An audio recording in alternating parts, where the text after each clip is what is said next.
வணக்கம். இன்றைய மாவட்ட செய்திகள்.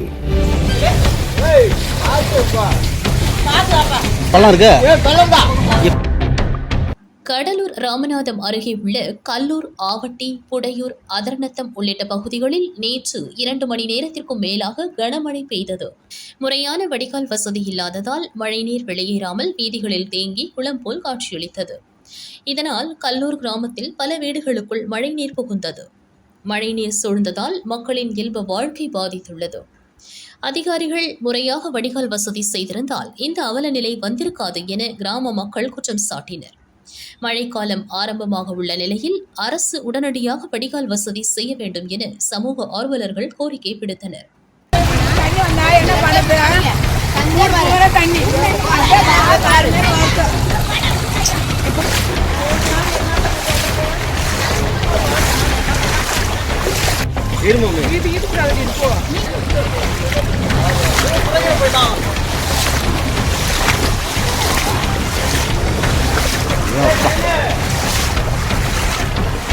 கும்பகோணம் கதிராமங்கலம் வெள்ளான் தெருவை சேர்ந்தவர் கூலி தொழிலாளி முத்துக்குமார், வயது 42.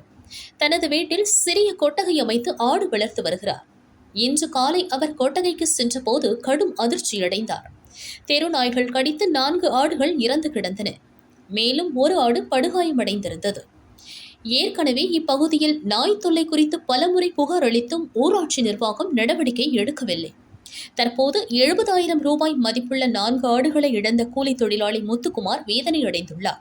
அரசு உரிய இழப்பீடு வழங்க வேண்டும் என கோரிக்கை வைத்துள்ளார். கதிராமங்கலம் பகுதியில் சுற்றித் திரியும் வெறி நாய்களை கட்டுப்படுத்த உடனடி நடவடிக்கை எடுக்க வேண்டும் என கிராம மக்கள் வலியுறுத்தினர். எங்க வீட்டுக்கு பக்கத்து வீட்டுல 4 ஆடு வெறி நாய் கடிச்சு ஃபுல்லா இறந்து போயிடுச்சு நைட்டு 11:30 மணிக்கு. இது 1 மாச காலமா நடந்துகிட்டு இருக்கு. இதை நாங்க ஊராட்சியில தெரியப்படுத்தியும் இல்ல விலங்குகள் எல்லாம் பிடிக்க கூடாது அப்படின்னு சொல்றாங்க. இன்னைக்கு நாய் வந்து ஆட்டை கடிச்சது நாளைக்கு குழந்தைங்களை கடிக்காதுங்கிறது எந்த நிச்சயமும் கிடையாது. தயவு செய்து இதுக்கு நீங்க நடவடிக்கை எடுக்கணும். 75,000 மதிப்பு உள்ள ஆடு போயிடுச்சு. அவங்கள நம்பி, அந்த ஆட்டை நம்பிதான் அந்த குடும்பமே இருக்கு. ஆனா யாரும் இதுக்கு வந்து நடவடிக்கை எடுக்கல. இந்த ஆடு வந்து 4 ஆடு தானே இவங்க எல்லாம் சொல்லிட்டு இருக்காங்க. ஆனா ஆல்ரெடி இங்க வந்து 10 ஆடு கிட்டத்தட்ட இறந்து போயிட்டு பக்கத்து வீட்டுல எல்லாம் கொட்டாயில தான் இருக்கு. நாங்க வந்து பாதுகாப்பா பார்த்தும் எங்களால முடியல. தயவு செய்து குழந்தைங்களுக்கும் எங்களுக்கு பாதுகாப்பு வேணும். ஊராட்சி மன்றத்துல எங்களுக்கு வந்து இதுக்கு தக்க நடவடிக்கை எடுத்து எங்களுக்கு வந்து நல்லது செஞ்சுமாறு நாங்க கேட்டுக்கொள்வோம். கோவை சாய்பாபா காலனியில் எம்ஜிஆர் காய்கறி மொத்த மார்க்கெட் மற்றும் அண்ணாதுரை காய்கறி சில்லறை மார்க்கெட் என 2 மார்க்கெட்டுகள் செயல்படுகின்றன.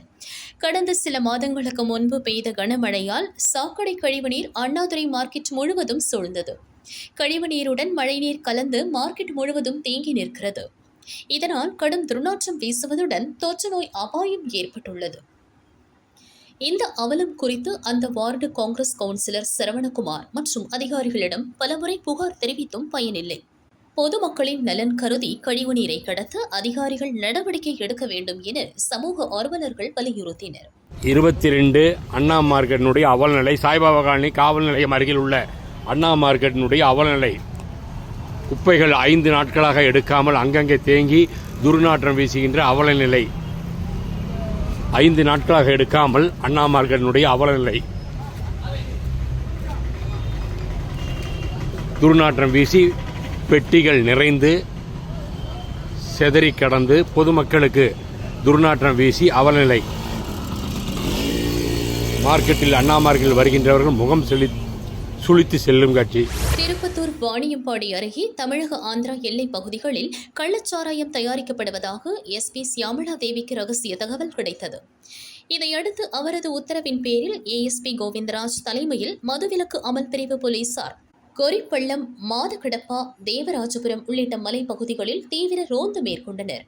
சோதனையில் சுமார் 3,500 லிட்டர் கள்ளச்சாராய ஊறல், 113 லிட்டர் தயாரான கள்ளச்சாராயம் மற்றும் காய்ச்ச பயன்படுத்தப்பட்ட மூலப்பொருட்கள் சிக்கியது. இதை பறிமுதல் செய்த போலீசார் ஸ்பாட்டிலேயே அழித்தனர். இது தொடர்பாக ஆந்திர மாநில சித்தூர் மாவட்டத்தை சேர்ந்த ராஜசேகர் என்பவரை போலீசார் கைது செய்தனர். விசாரணை தொடர்கிறது.